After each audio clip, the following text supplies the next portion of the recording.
When I walked into that hospital room and saw the two of them together, my boyfriend, holding my sister-in-law's hand, whispering something that made her laugh, I thought I must be hallucinating. At first, I told myself it couldn't be what it looked like. Maybe he was comforting her. Maybe I was overthinking. But the way she leaned in, the way his thumb brushed against her knuckles as though they'd done it 1,000 times before I knew. It wasn't comfort. It was intimacy.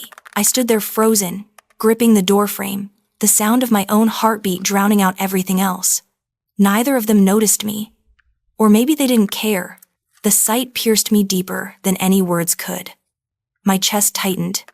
And for a terrifying moment, I couldn't breathe.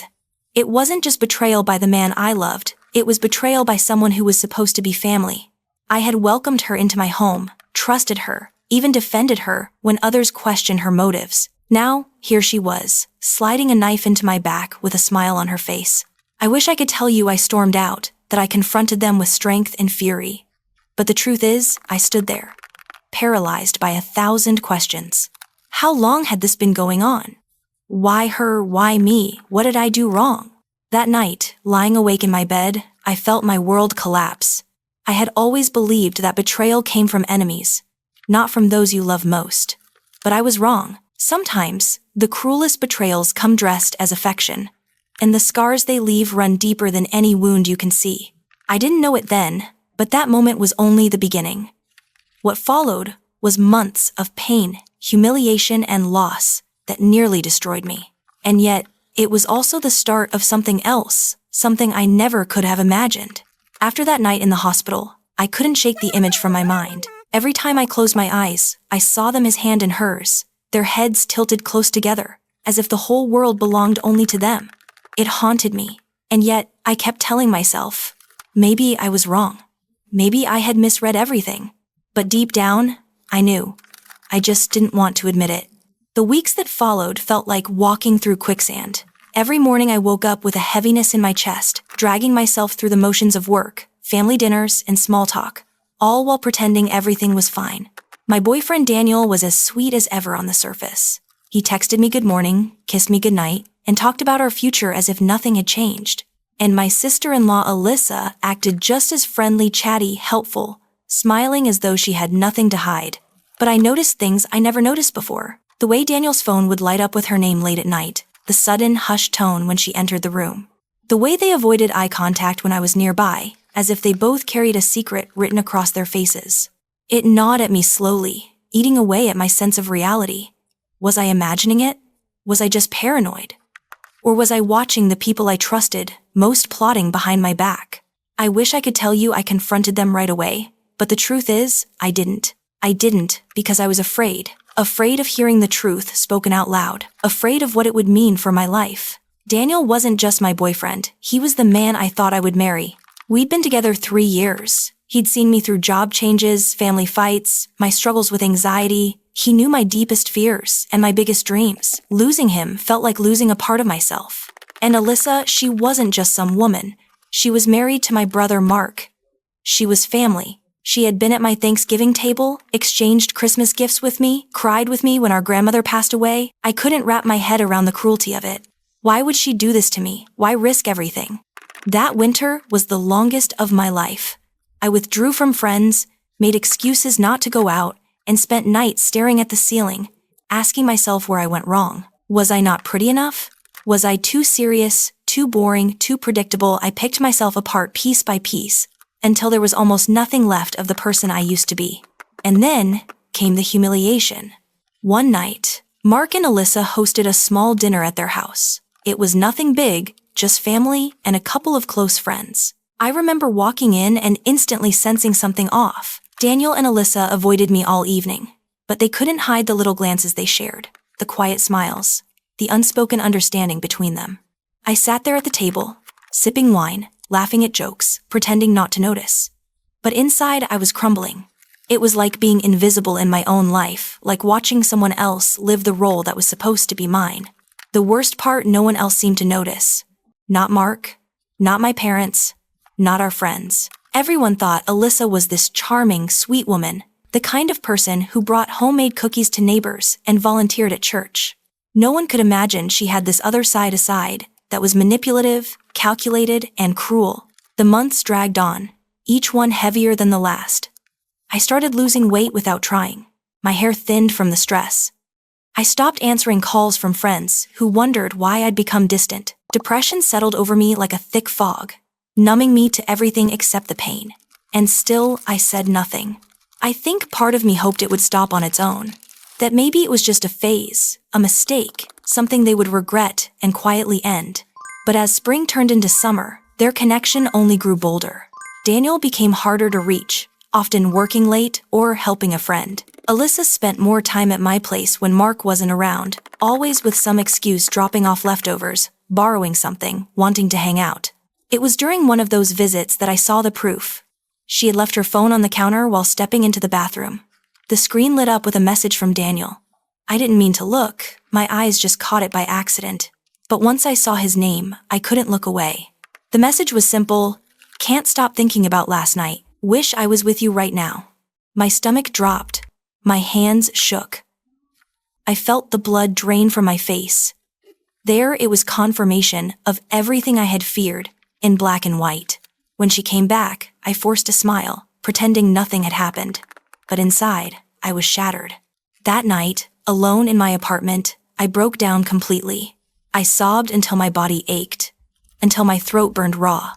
I punched pillows, screamed into blankets, begged God to tell me why. Why them? Why me? Why this way? But no answer came. Just silence. The weeks after that were the darkest. Knowing the truth didn't set me free, it chained me deeper into despair. I couldn't tell my brother, it would destroy him. I couldn't confront Daniel. I was too afraid of losing him for good. And I couldn't face Alyssa. I didn't trust myself not to explode. So I did nothing. Doing nothing became its own kind of prison. Every family gathering, every group outing, every casual conversation turned into torture. I was trapped in a play where everyone else knew their lines, and I was the fool stumbling in the background. By the time fall arrived, I hardly recognized myself. I was thinner, weaker, a shadow of the confident woman I once was. My coworkers whispered about how tired I looked. Friends stopped inviting me places because I always declined. My parents asked if I was okay, and I lied through my teeth, saying I was just busy.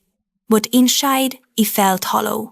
I had lost not only my relationship, but my sense of trust, my confidence, my joy. I couldn't even look in the mirror without hearing Alyssa's laughter in my head, without imagining Daniel choosing her over me. And maybe the cruelest part was this: despite everything, I still loved him. I hated myself for it, but I did. Even as I drowned in pain, I clung to the memory of the man he used to be, the man who held my hand through panic attacks, who left notes on my car windshield, who dreamed aloud about our future children. I didn't want to believe he was gone. That was the trap. That was how I stayed stuck so long, paralyzed in a cycle of betrayal and self-blame. It wasn't until the breaking point came a moment so sharp, so undeniable, that I finally realized I couldn't keep living like this. But that, I'll tell you later. The breaking point came on a day that should have been ordinary. It was early October, the air just beginning to turn crisp. My brother Mark was hosting a backyard cookout, something he loved to do every fall. Family, neighbors, and a few of his coworkers gathered under the string lights he'd hung across the patio. The smell of grilled burgers mixed with the sweetness of apple pie, laughter rising into the cool evening sky. I showed up determined to keep my composure. I told myself I could get through it if I just kept my distance from Alyssa and Daniel. Smile, eat a burger, make small talk, then go home.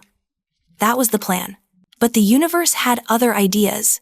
About halfway through the night, I ducked inside to grab a soda. The kitchen was dimly lit, the chatter from outside muffled by the sliding glass door. And that's when I saw them.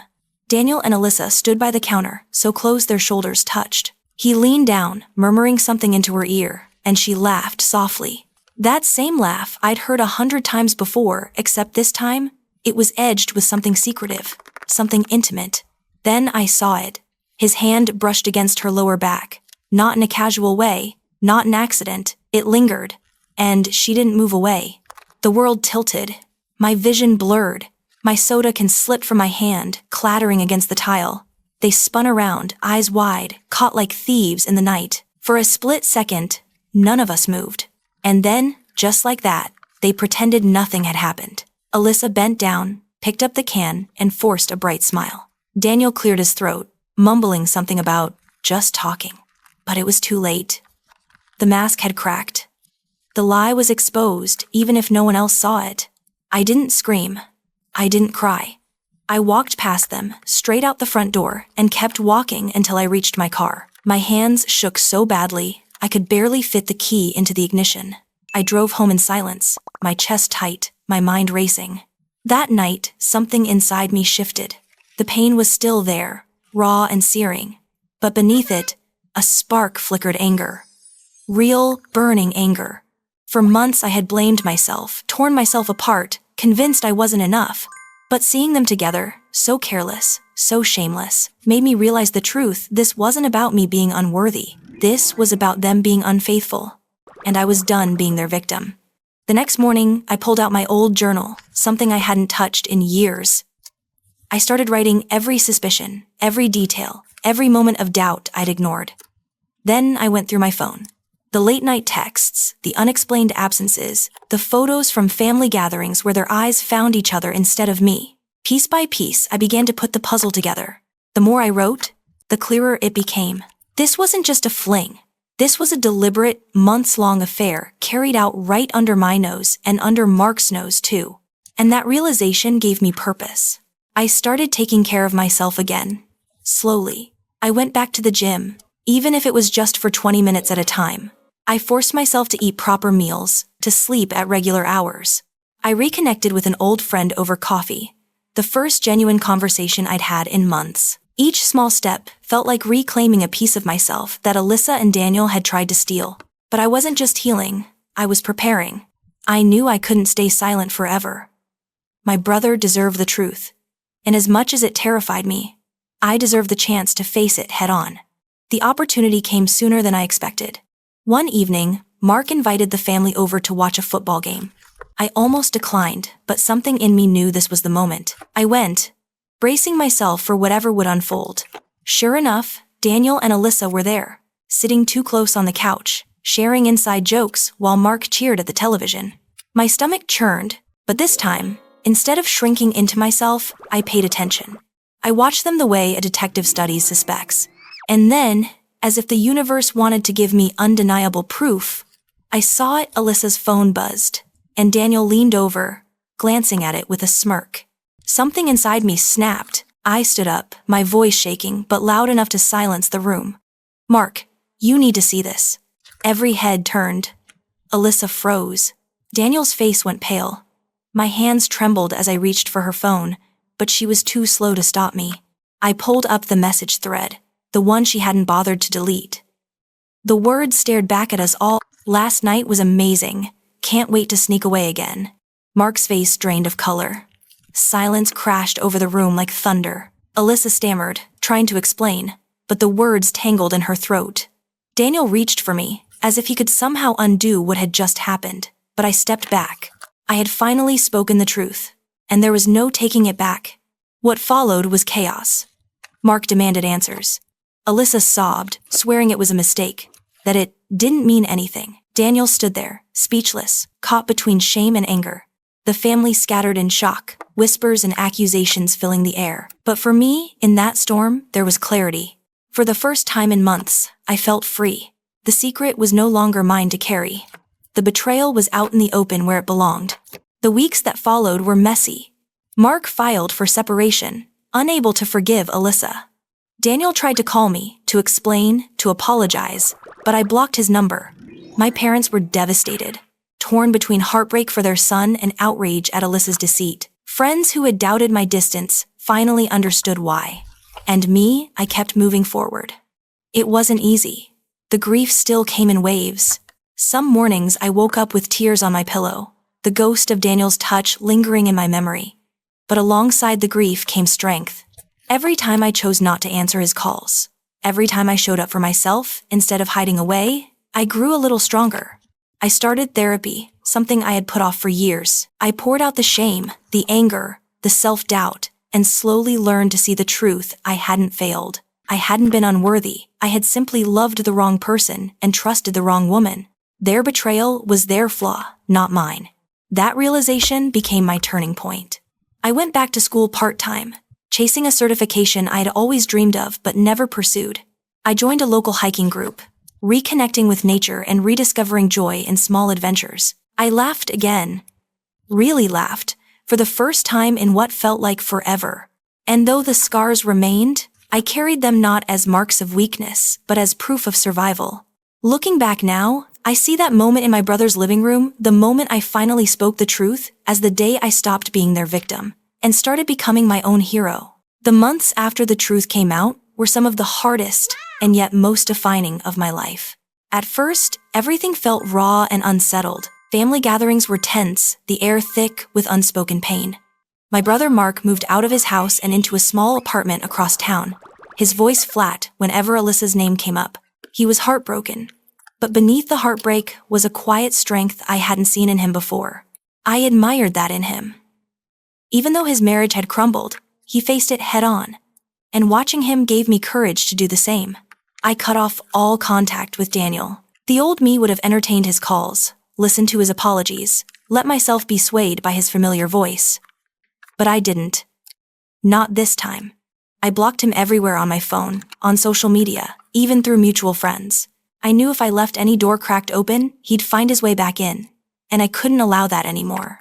It wasn't easy.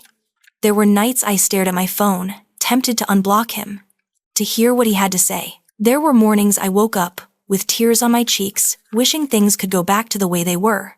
But every time that temptation rose, I reminded myself of the hospital room, of the cookout kitchen, of the messages on Alyssa's phone. I reminded myself of how small, broken, and invisible I had felt.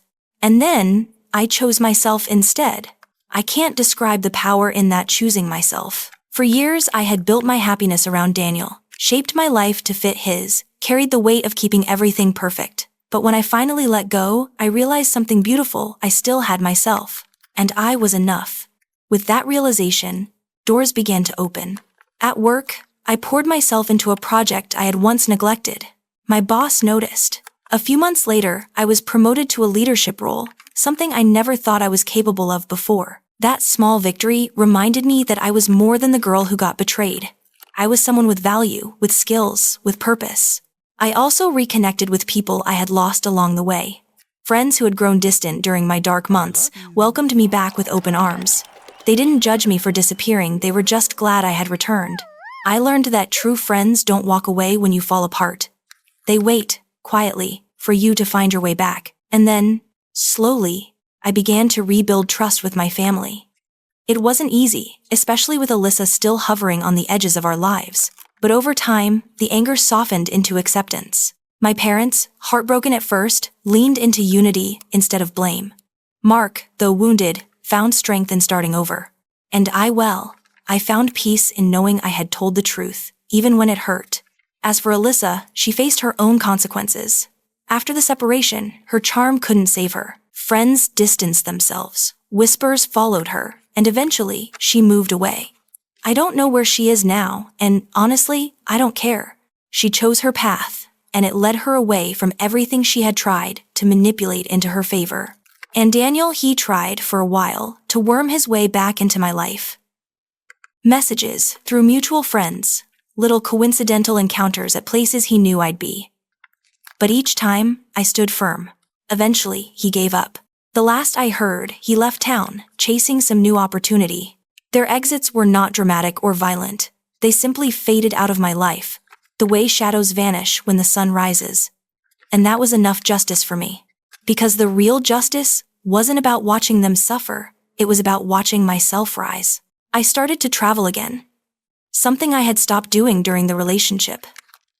A weekend trip to the mountains reminded me how much I loved hiking. A quick flight to the coast showed me how freeing it felt to stand on the edge of the ocean, wind in my hair, salt on my lips, and know that I was alive and unbroken. I discovered new hobbies: painting, running, even learning how to cook meals from scratch. Each new skill became a quiet victory, a reminder that life was still wide open for me. And eventually, I opened my heart again. Not quickly, not recklessly, but gently, carefully, with someone who had shown me kindness long before I was ready to see it. He wasn't flashy, he wasn't smooth, but he was steady. He respected my scars instead of ignoring them, listened instead of trying to fix everything. For the first time in years, I felt safe. That was when I realized the greatest truth of all: betrayal may break you, but it doesn't define you. It took me months of tears, years of rebuilding, and countless moments of doubt. But I came out the other side stronger than I ever imagined. I learned that self-worth doesn't come from someone else's love. It comes from the way you choose to love yourself. I learned that family bonds can be tested, shattered, and still, somehow, rebuilt in new and stronger ways. And I learned that justice doesn't always look like punishment. Sometimes, justice is simply living well, refusing to let betrayal steal your joy. Now, when I think back to that hospital room, or that cookout kitchen, or that night in my apartment sobbing into my pillow, I don't see weakness anymore. I see a woman who endured, who carried herself through the fire, and who came out not just alive, but radiant. The scars are still there, yes, but I wear them proudly, because they remind me of the most important lesson I've ever learned. When the people you love most betray you, it doesn't mean you are unworthy. It means they are unfaithful, and you are still whole. So if you've ever found yourself broken by betrayal, standing in the ashes of what you thought your life would be, hear this: your story isn't over. It's just beginning. And one day, like me, you'll look back not with bitterness, but with gratitude. Because sometimes, the worst heartbreak is the very thing that frees you to find your truest self.